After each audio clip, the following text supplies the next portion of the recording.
नमस्कार। हमारे आज के इस विश्लेषण में आपका स्वागत है। आज हम जिस खबर पे बात करने वाले हैं वो सच में आपको अंदर तक झकझोर कर रख देगी।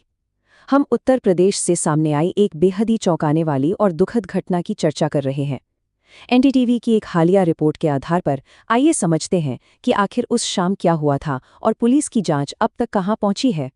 जरा सोचिए, एक 27 साल का नौजवान जो सज धज कर ढोल नगाड़ों के साथ अपनी ही शादी में जा रहा हो और रास्ते में ही उसे गोली मार दी जाए।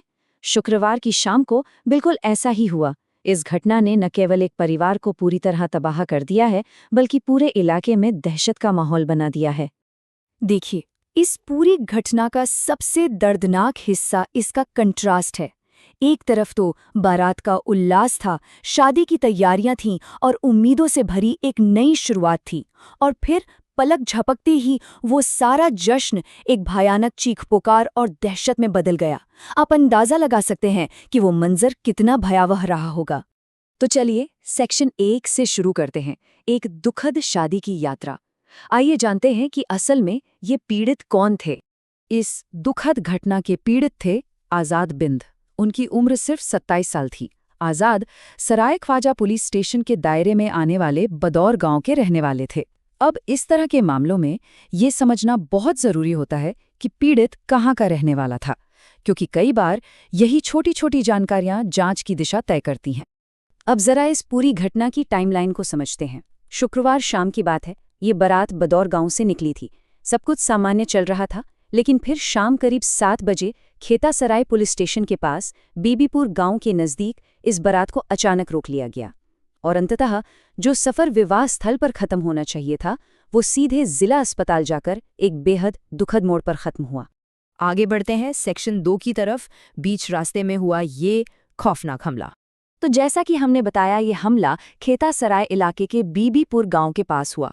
लेकिन यहाँ सबसे ज़्यादा गौर करने वाली बात क्या है? हमलावर नकाब पहने हुए थे और वो मोटरसाइकिल पर सवार होकर आए थे।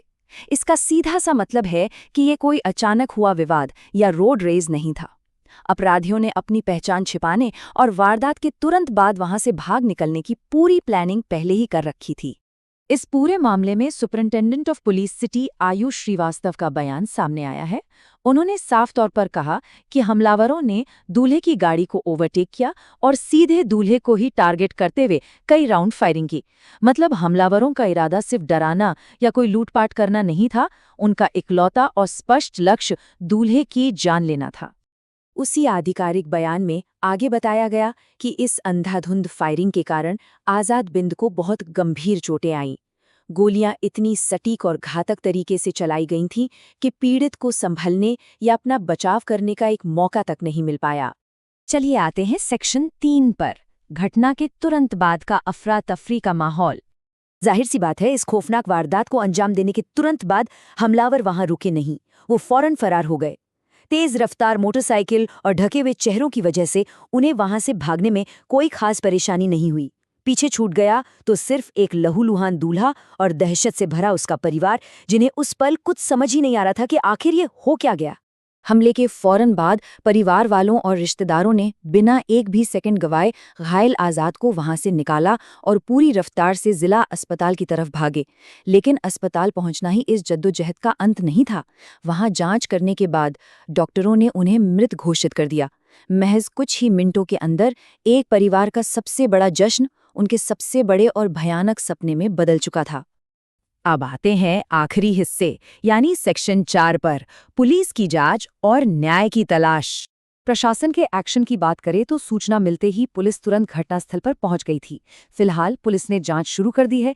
आरोपियों को ट्रैक करने के लिए विशेष टीमों का गठन कर दिया गया है और अलग अलग ठिकानों पर पुलिस लगातार छापेमारी कर रही है। प्रशासन इस मामले को पूरी गंभीरता से ले रहा है। लेकिन इन सब बातों के बीच एक सबसे बड़ा और अनसुलझा सवाल जो हर किसी के दिमाग में गूंज रहा है, वो ये है कि आखिर इस हत्या के पीछे का मोटिव यानी मकसद क्या था। एक युवा जो अपनी शादी के दिन खुशी खुशी जा रहा था, उसे इतनी बेरहमी से क्यों मारा गया? क्या ये कोई पुरानी रंजिश थी या इसके पीछे कोई और गहरा राज छपा है? पुलिस फिलहाल इसी मकसद का पता लगाने में जुटी है। जब तक ये सवाल हल नहीं होता, तब तक ये दुखद घटना एक रहस्य ही बनी रहेगी। आज के इस विश्लेषण में हमारे साथ जुड़ने के लिए बहुत बहुत धन्यवाद।